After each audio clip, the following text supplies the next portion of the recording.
Achilles tendon is something that's very familiar to most people. If we have an issue like an Achilles tendon which is impacted because of the load or impact, how and what are some of the protocols through which I can help improve and go back to normal or be stronger? If anyone has an Achilles problem, don't stretch. You might think you need to, but don't stretch. You'll actually squash tendon against the bone and it won't like it. That's why when people have this problem, they prefer to be in a shoe with a little bit of a raise. Almost every third question we get is around flat foot. People consider that flat foot is almost like a curse. People have lots of different shape of their feet. Some people are a bit flatter, some people are a bit more rigid and have a higher arch. If anyone has insertional Achilles pain, the first thing I do is actually look at the shoes that they're in and see whether or not we need to modify them in some way. And you can blame your parents, it's genetic. Hello everyone, this is Vikas and you are on our podcast series Run with Fitpage. It's running season here in India, and so running injuries are also on the rise. One of the topics that keeps coming among beginners is the pain on their Achilles, pain on their heel, pain under the foot, and how to address these. And to attend to all of these, we have someone who's a global authority in this area. I have the pleasure of speaking with Dr. Ebonie Rio. She's a senior researcher at Trobe University in the Sports and Exercise Medicine Center of Research. The great relevance that she brings to the table is that not only she's a researcher, but she's also a practitioner. She's a physiotherapist and helps runners get injury-free and be running better. In the conversation today, we'll go through a bunch of things that are very relevant for beginners and actually experienced runners as well. We all go through pains and aches, and particularly in lower extremities. Some of them, we don't know why they happen, and some of these, we don't know how to address. Let's go through this conversation in detail and become an injury-free runner. Ebonie, welcome to the show. It's our weekly conversation where I request guests like you to come and speak on a topic of interest to runners. And today I have an absolute pleasure to have you with us and talk about running injuries, and it's a topic that has been of great value to beginner and experienced runners alike, and you're doing a great work in this field, and so we thought the conversation today will be relevant. Fantastic. I'm so excited to join your podcast. Thank you for inviting me. I took up running during COVID, actually, so I'm new to running, shall we say, also. Nice. So I think the experience will be quite relatable to other beginner runners, isn't it?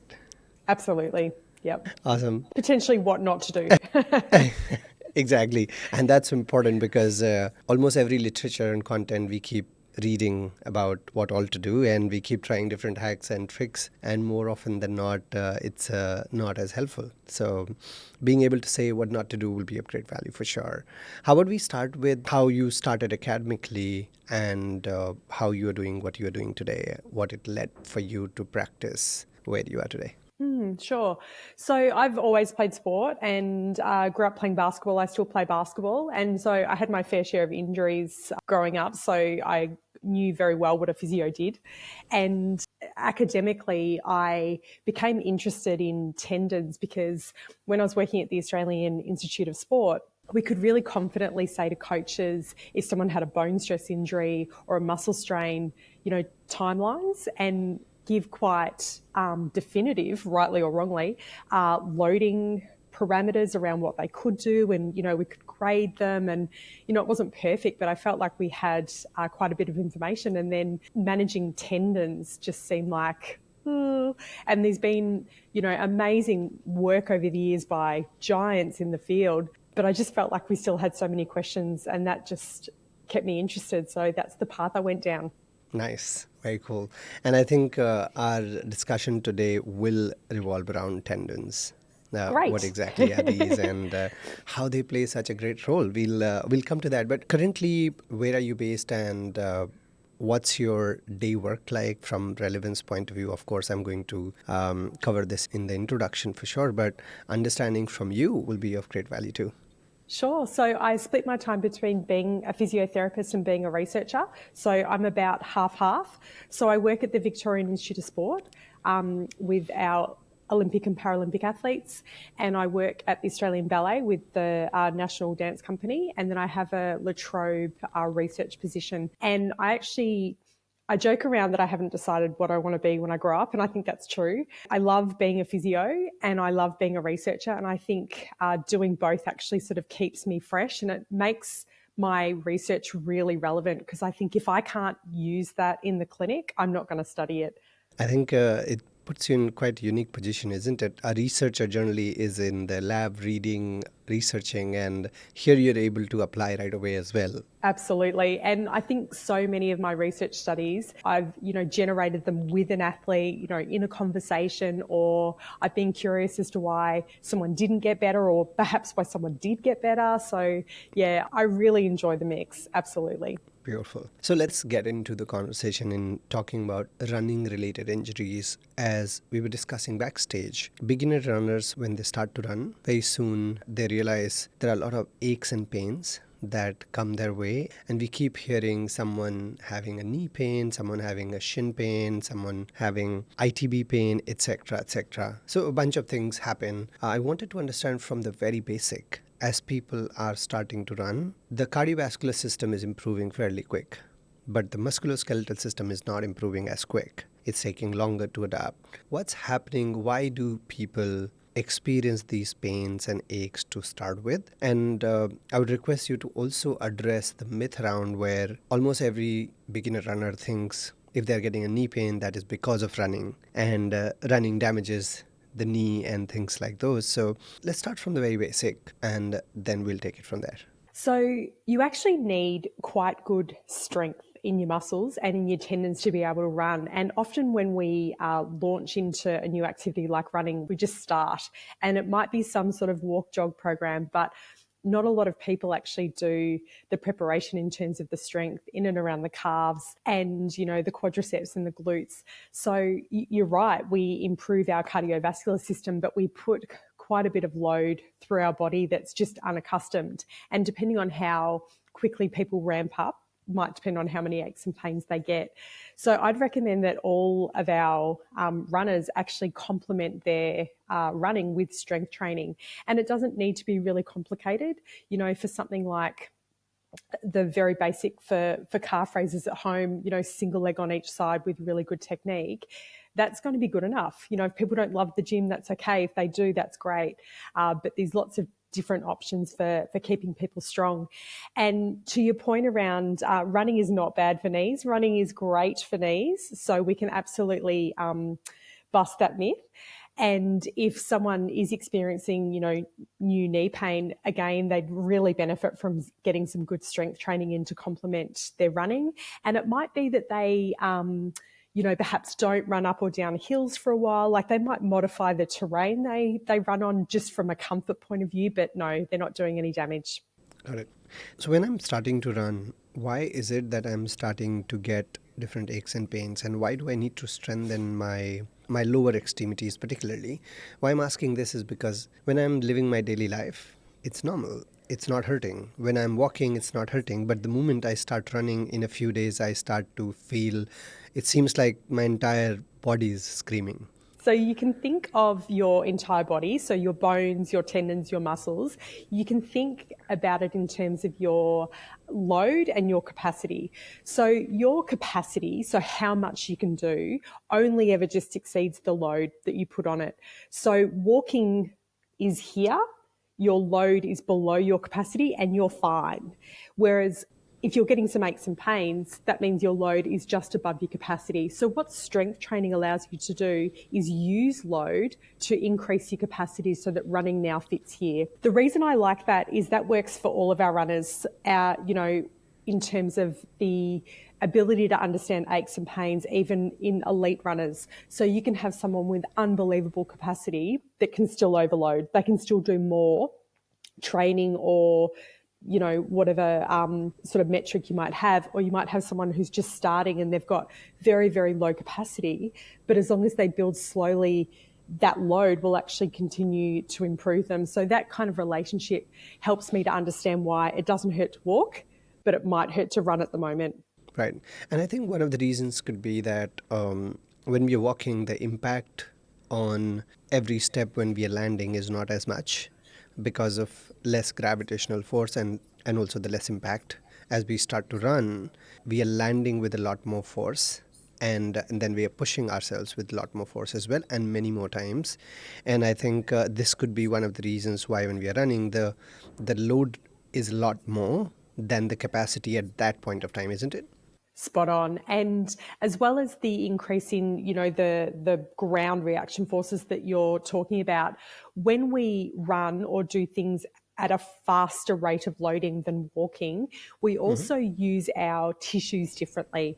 So when we're walking around, it's, predominantly being absorbed by the muscle. As we start to go a little bit faster, we start to use our tendons more. And to be able to use your tendons as a spring really effectively, you actually need, quite strong muscles so that they've got something to effectively work against. So you're right, the load is more, but we also have an increased rate of loading, which starts to load different tissues of the body that we may not be used to putting load through. Got it. And when we say the capacity of the body, we're saying it's lesser, we mean because of less training or detraining, our body has deconditioned. And we are saying our muscles, tendon, and bones have a higher capacity to load and sustain the weight if we are training it. So, can we talk about how that happens? How my capacity just increases with training and reduces without training? Yeah, absolutely. And it happens quite quickly. It happens within about 2 weeks. And so again, if we go back to an understanding of our capacity and our load, what can sometimes happen with our runners is we're running and we're improving our capacity, and then we might have something that sets us back. We might be unwell and we might have, a couple of weeks off running, or we might have an ache and pain that we're worried about. So our load has been a bit too high. So we have a couple of weeks off running. But then what happens is your capacity drops. And so when people go back to that activity, they don't think that they're overloading, but they're overloading for their new relative capacity. So they might think, oh no, that ache and pain is still there. I didn't rest long enough. So they rest for even longer. And they just get into that cycle of dysfunction that you're talking about. So what's happening when we improve our strength and improve our spring and continue to train is all of those tissues actually get better and better at it. So it's use it or lose it. So we can improve our cardiovascular fitness, our strength, and our spring in our tendons throughout our lifespan. Got it. So we are saying it's not a static situation where our capacity will not increase or decrease. A lot of people say, hey, I'm not born with it, but that's not the case. You can increase and decrease based on how you train and how frequently you're training, isn't it? Absolutely. So there's people that are going to be naturally faster or better, based on the type of muscle fibers that they have. And there's people that are going to be better at long distance. And then genetically, we'll have people that have a naturally better cardiovascular system. So we have some, amazing, genetic gifts in some people, but everybody can improve. So anyone that wants to run can run. Got it. Nice. Yeah. Everybody who's alive and wants to walk can walk. Everybody who can walk can run for sure. Yep, absolutely. Let's now take the basics of the muscles, the bones, and the tendons. How each of these three improve with training, and if a layperson has to understand their musculoskeletal system and each of these three that we discussed, what are these and in the body? Because it may be that someone is just listening for the first time and they're thinking, what exactly is a tendon? I have no idea. Sure. If break it down into our bones, which are, everyone will be familiar with their skeletons. So we've got the big bones of the legs, and then what we have then muscles and tendons, which allow us to move those bones.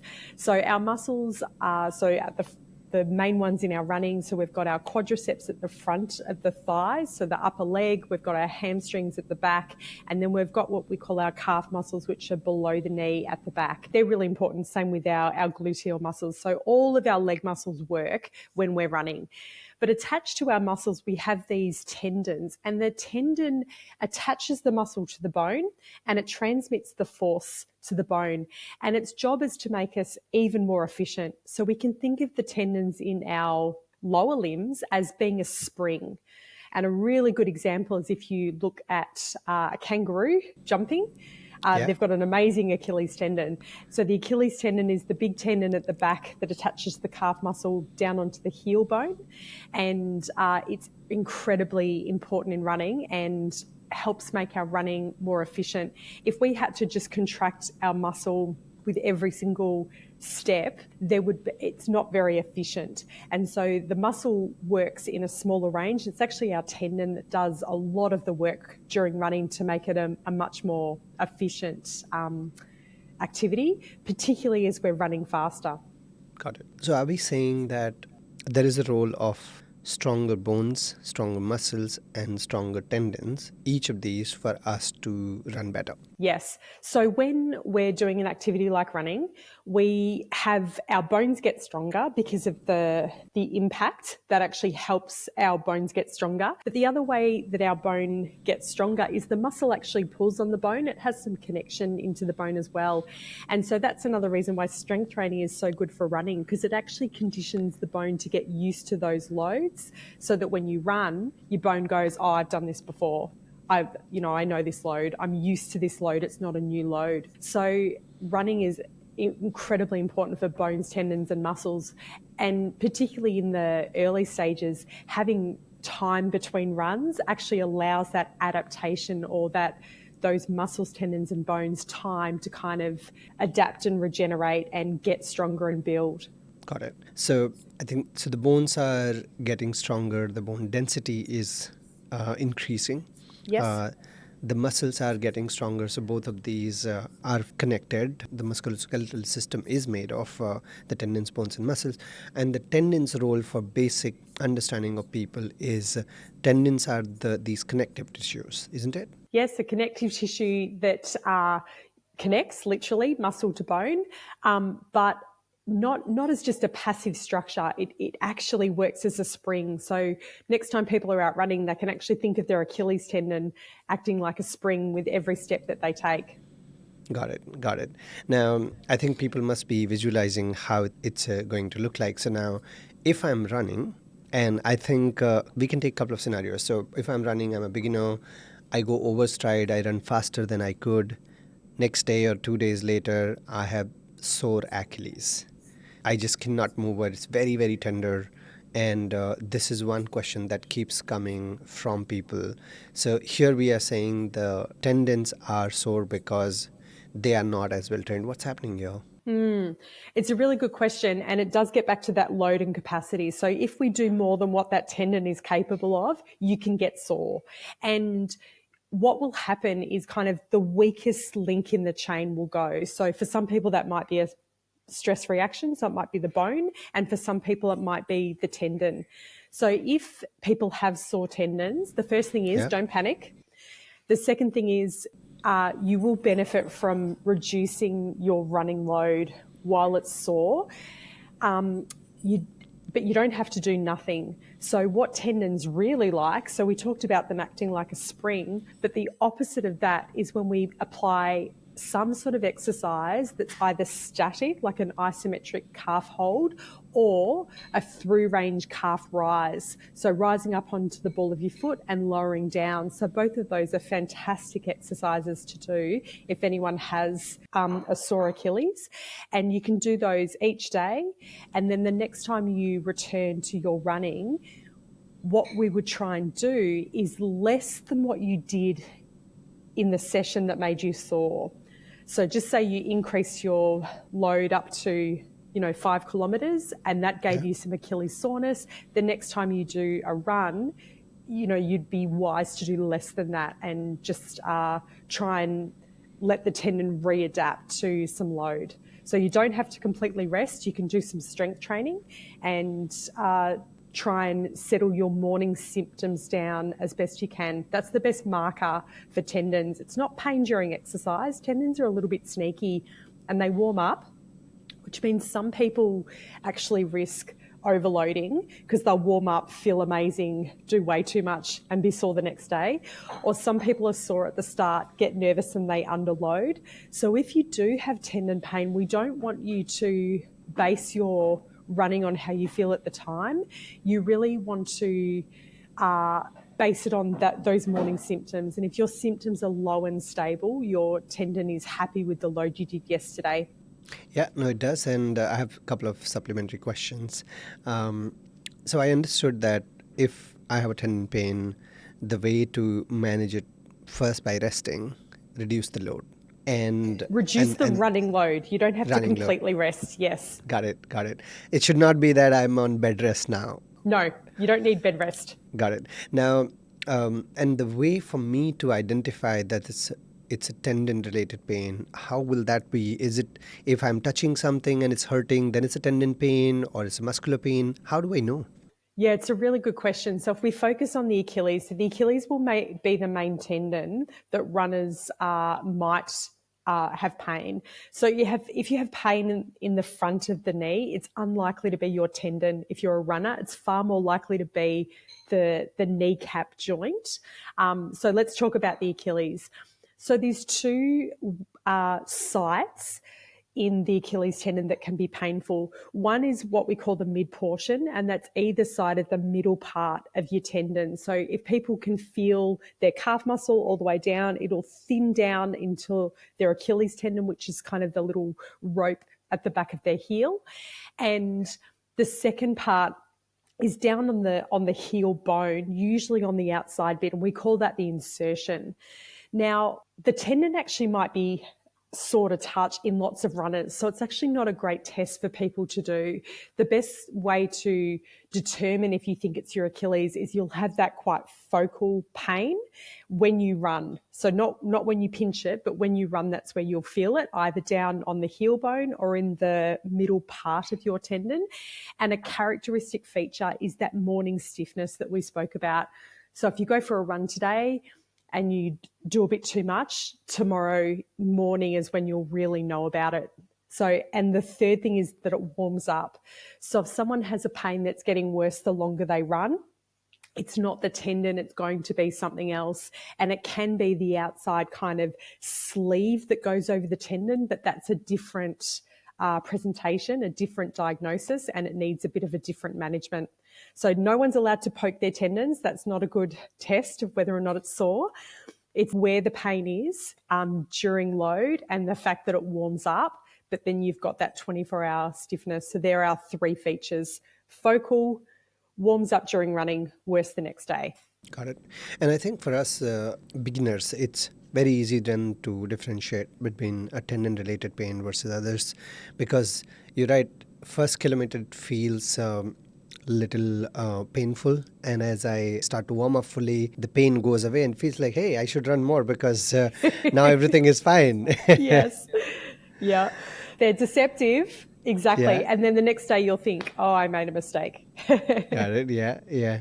How about the shin pain? The shin pain depends a little bit on what it is. If it's bone stress, so if you've overloaded the bone, they can really hurt at night, for example. So you can have a lot of night pain. So anyone with night pain should really be seen by a healthcare professional just to check the bone. Your tendon will never hurt at night, for example.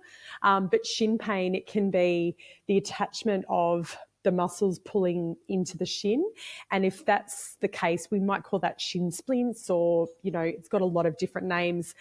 In that situation, the pain location is quite diffuse, but when it's bone stress, when your bone is grumpy, it's quite focal again on the bone, and not necessarily to touch, but when people are running, they don't usually warm up, they usually get quite sore, they'll hurt at night. They also might be experiencing cramping in their feet or in their calf muscles. So anyone with pinpoint bone pain, so pinpoint pain on the front of their shin, and especially if it hurts at night, should be seen by someone. Got it. And I've seen generally a shin pain does not go away with even after warming up, it still remains. Agree. So now if I were to think of I have an Achilles tendon or an issue that's related with my tendon, what could be some of very specific protocols I should undertake to address? And what are even these tendons made of? Tendons are made of tendon cells. They're called tenocytes. And the tendon cells make all of the different components of tendon. And our tendon's made up of very, very strong collagen. So we have collagen all through our body, you know, in our hair and our fingernails, but the collagen type in tendons is very, very strong, much stronger than your fingernails. And so you actually don't tear normal tendon. You don't tear it. So if I jump off a roof and land, or I do some sort of activity, I will injure everything else first. So I'll injure the muscle tendon unit, so where the muscle attaches to the tendon. I'll injure where the bone attaches to the tendon. The last thing to be injured is tendon if you've got a normal tendon. It's unbelievably strong. So we've got our tenocytes, which make our collagen, our very strong collagen. And then we've also got these different sort of proteins within the tendon that almost are like the mortar. So if you think of a house that's made of bricks and mortar, our bricks are our collagen, and the mortar sort of helps with the communication of the cells. So these are the proteins. Now, it's a lot more complex than that, but that's probably the easiest way to think about what a tendon is made of. And these collagen fibers slide and glide over each other. And that means that they can absorb energy and release it. So that's why we think of it like a spring, because that's actually how they behave. So you said they store and release energy. Is it how it's related to energy return as well? When the shoes are made, they are helping you with returning your energy, etc. And we are saying if you have stronger tendons, well-trained tendons, the energy return is going to be a lot more efficient. Absolutely. The collagen fibers, as you sort of shorten the tendon like a spring, they're sort of twisting down and then they're releasing. The best way for people to think about it is like a spring. So they are like a spring. The moment they are in the sprung position, they've released energy. Because of the force it's going, and then you are contracting to store the energy. That's right. And so that's why we use our tendons when things are faster. So for it to be high tendon load or high tensile load, it needs to be fast. So if you move a tendon slowly, because it's viscoelastic, it'll just kind of stretch. But if you do it quickly, it'll actually return that energy for you. Got it. So it seems like Achilles tendon is something that's very familiar to most people. There's a word they keep hearing almost all the time. So if we have an issue like an Achilles tendon, which is impacted because of the load or impact, how and what are some of the protocols through which I can help improve and go back to normal or be stronger? That was the first part of your question. Thank you. So we talk about when things are fast, that is what is the most challenging for a tendon. And particularly with the second type of Achilles pain down on the heel bone, it's also when that tendon is squashed against your heel bone. So that's when their heel is behind their knee. So if you can imagine stretching your calf muscle, that is compressing that tendon against the bone. So the first thing I would say is if anyone has an Achilles problem, don't stretch. You might think you need to, but don't stretch. It'll actually squash the tendon against the bone and it won't like it. That's why when people have this problem, they prefer to be in a shoe with a little bit of a raise. They don't like being in bare feet because they actually get into compression sooner. So the first thing we don't want to do is stretch. The second thing we want to do is make sure we have enough time between our high tendon load, which is our running. So just say someone wants to run 3 times a week. The best thing we can do is spread out those 3 runs a week rather than do Friday, Saturday, Sunday. So tendons like time between those loads. If your symptoms are low and stable in the morning, so you get up, it might be 2 out of 10 each day, your tendon's actually happy with what you're doing. So you actually don't need to be 0. Can take a long time to be 0. If your pain is increasing, it's not happy with what you did the day before. But in terms of a protocol, the very best thing that people can do is get stronger. And the most simple way to get strong if you're at home is just with a really simple calf raise. So that would be holding on for balance, keeping a nice straight leg, and then rising up onto the ball of your foot, keeping the middle of your ankle joint over the middle of your second toe. So getting people, if you're a very, very beginner, you can start on 2 feet, but you still got to be nice and straight with your alignment and holding on with your knees straight. And as people get better, they can do it on each leg.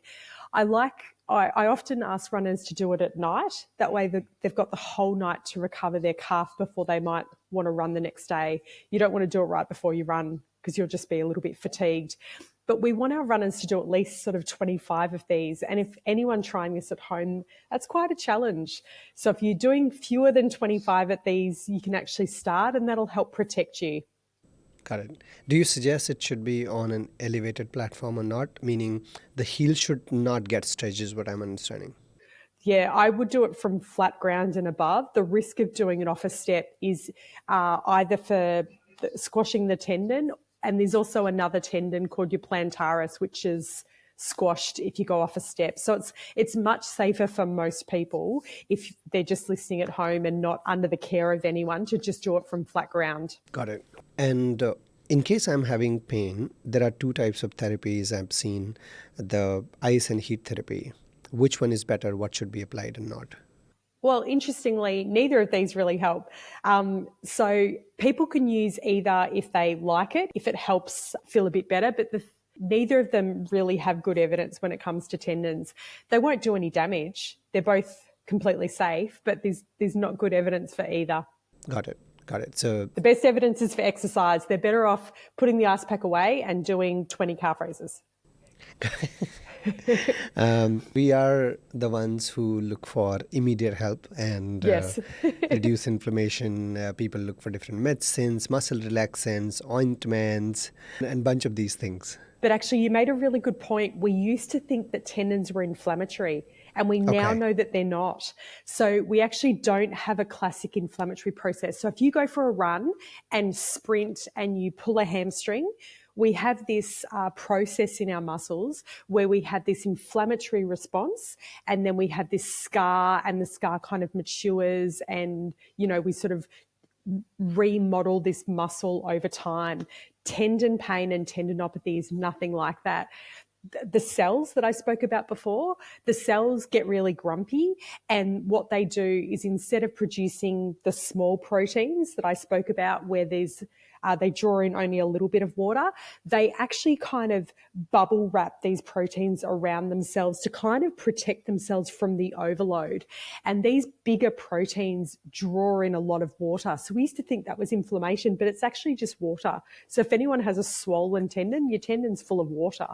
And that's why it sort of hurts in the morning, because it's full of water. As you walk around and warm up, sort of wrings out the tendon a little bit, and that's why they warm up. Well, that's probably why they warm up. We're not entirely sure. But it's not inflammatory. So rest, ice, anti-inflammatories won't work. That's why we need people to exercise. Got it. And exercises will start to help with strengthening within a week or 2 weeks. Yes. In fact, we did a study using isometrics. So that's where you might go up onto the ball of your foot and just hold that position. So it's a static calf hold. We've completed exercises that have shown that helps people with their pain immediately. So again, if we're looking for something for pain relief, you can use that isometric hold, and that would be 5 lots of 45 seconds. If it's too easy for you on 2 legs, you can do it on 1 leg. So that's something people can do at home. So they can do that, and then they can also do their calf raises. But if they're listening to their body in terms of their running load, and they've just reduced that a little bit, and they've started to add these exercises in, they should see improvement. Got it. And it seems like calf exercises are pretty easy to do, very convenient, doesn't require a visit to the gym or anything else. And you can't get wrong with it. Like you said, you start from the plain surface, go up, and then it's fairly straightforward. Anyone can do it. Yes, absolutely. It's very accessible for people to do at home. For people that do like going to the gym, you know, we can obviously do a seated calf raise. We can do standing calf raises with weight. You know, we can add in more complex things. But for most people that want to just be strong and be able to run, a calf raise at home is a fantastic exercise.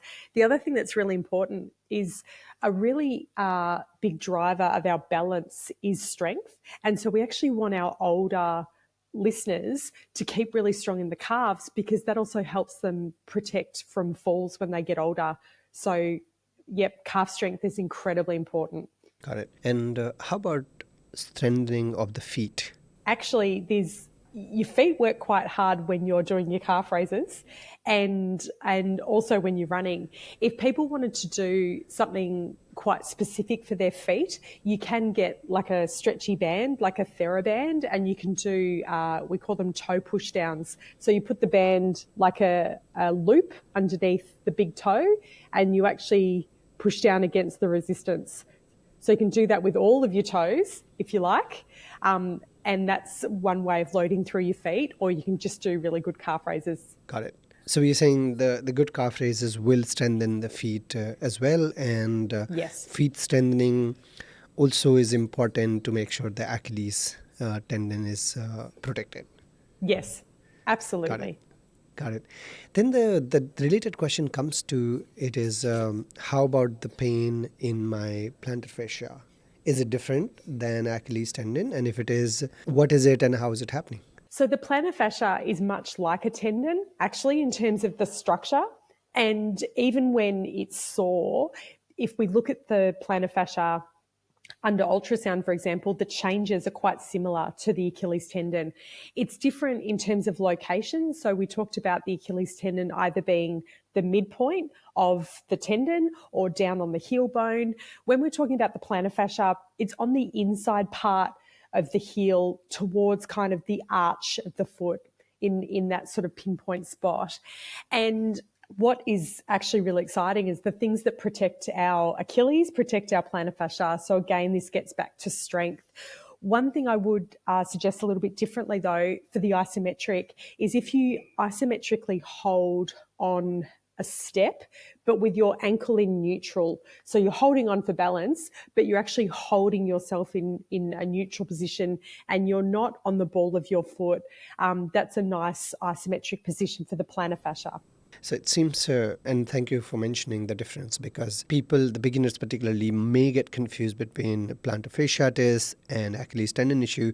Both could be related in one way or another and are coming from impact, and both could be addressed in similar ways, I think is what we are getting at. But both of these are different for people to understand, right? Yes, exactly. So the pain location is a bit different. And our sort of start point for strengthening is a little bit different, but they both need the calf strength. And they're both probably related to having not enough calf strength for the amount of running that the person is doing. Okay. Now, just related question it came in my mind is flat foot. People consider that flat foot is almost like a curse. And I want your help to understand that, because almost every third question we get is around flat foot, and they say, hey, I'm getting a pain. They've self-diagnosed and they've self-discovered and identified that their pain is because of flat foot. So can you help runners understand what is a flat foot and is it actually negatively impacting your running? No, it's not at all. So people have lots of different shape of their feet. Some people are a bit flatter, some people are a bit more rigid and have a higher arch. At the end of the day, if all of those foot types and foot postures, if you are strong, you can run. Right. So no, it's not a bad thing. And it's not a diagnosis. It's just, that's your foot. I agree. I totally get it. Yeah. And you can blame your parents. It's genetic. Yeah, I agree. And people are almost feeling depressed that they have flat foot. So it's an issue. No, it's not an issue. If everyone gets, nice and strong through their calves and through their feet, then their actual foot posture, it doesn't matter. And it doesn't increase your risk of having Achilles pain or any of that. It's not a risk factor having a flat foot. Thank you. Because I keep seeing people buying a pair of shoes, but then they're looking for a bunch of insoles to increase the arch in the foot, because they think flat foot is hurting them, and that's the reason of the pain. So thank you for clarifying. It's calf that's weakness. Not the case. And the Right. insoles won't help if you're not strong enough. Anyway, Right. Yeah. Right. Yeah. Now, the very related point again to Achilles tendon pain is the heel to toe drop of the shoe. I have seen from my experience that if anyone is wearing a shoe which is heel to toe drop is 0 or closer to 0, or running barefoot, they in the start they get a lot more pain on their heel Achilles tendon. Why it could be happening, and do you think a higher heel to toe drop does help manage the situation? Yes to all of the above. So as your Achilles comes down and attaches to your heel bone, what happens if you're in a very flat shoe or you're in barefoot is you actually compress that tendon against the heel. So in some people, that is of no consequence, but you're right, in some people that puts them at risk of irritating the insertion of the Achilles. And so having a shoe that has, more than like not 0 and actually having a little bit of a positive heel counter actually just allows people to use their Achilles but not drop into that compression. So it can certainly help as a management. If anyone has insertional Achilles pain, the first thing I do is actually look at the shoes that they're in and see whether or not we need to modify them in some way. And that they haven't, with barefoot running, spent enough time sort of adapting to that type of running. It's quite specific. And if anyone has insertional Achilles, we look at other things like avoiding running hills for the same reason. So just trying to keep them out of that compression. Makes a lot of sense, and it just seemed so intuitive that having a higher heel is helpful to manage the issue. But in the long term, as you said, strengthening the feet, strengthening the lower extremities is the right way to go, regardless of selection of shoe and heel type and the heel support and things like those. Spot on. And if someone, if we need to get them in a different shoe and it's a shoe that they want to, get back to, again, we can. The body is incredibly adaptable. So we can reaccustom to those sort of loads down the track. So it can be a short-term intervention. But if someone has a favorite pair of shoes that they want to get back to, we can help get them back to that. Same with heels. If you've had an insertional Achilles, I would never tell you can never run hills again. It's a short-term intervention so that we can settle you down and then readapt you to those loads. Pretty good point you just mentioned on running up the hill, for example. I think the stretch at the Achilles on the heel is a lot more when you're running up, and also when you're running maybe on sand for that matter. It is because of the extra lengthening of the tendon, isn't it? It is. So you can imagine running up the hill, as you say, the tendon is more stretched and your heel you're in a more kind of lengthened position that you're then having to push off from. So it's what we call a combination load. So you're asking your tendon to act like a spring, but from that kind of compressed position. So that's why it's a painful kind of position for a lot of our insertional Achilles. Got it. Awesome. I think we covered a lot on the Achilles. We covered issues about tendon that people have a lot of issues, and I think it helps people learn the basics and understand why a training is important, a strength training is important, why instead of just going around for ice or heat therapy. Thank you for demystifying that. I didn't know that too, that it doesn't help at all, is very, very helpful. And I think it's going to help the beginners run a little more injury free for that matter. At this stage, I think we covered the top points we wanted to cover. Is there anything else as parting points that you would like for our runners to know? That every runner will benefit from adding calf raises into their program. Every runner will benefit, even if they're a beginner runner, a really experienced runner, if they're adding in some slow through range calf raises, from flat ground, nice straight knee, really good alignment of the foot, not allowing it to roll out, they will feel more joy when they run because their running will actually become easier and more efficient. So every single runner, I hope they add some calf raises in to their weekly routine. It won't get in the way of you running if you do it at night, so that you've got lots of time to recover and build them up slowly, and your run times will thank you for it. Thank you very much. Thank you for your time today. Thanks for having me. That was a lot of fun. I hope people got something out of it. No, for sure. I did, and I'm sure there are other runners will as well. Thank you very much for your time. That was all for today. I hope you enjoy it as much as I enjoyed speaking with Dr. Ebonie Rio.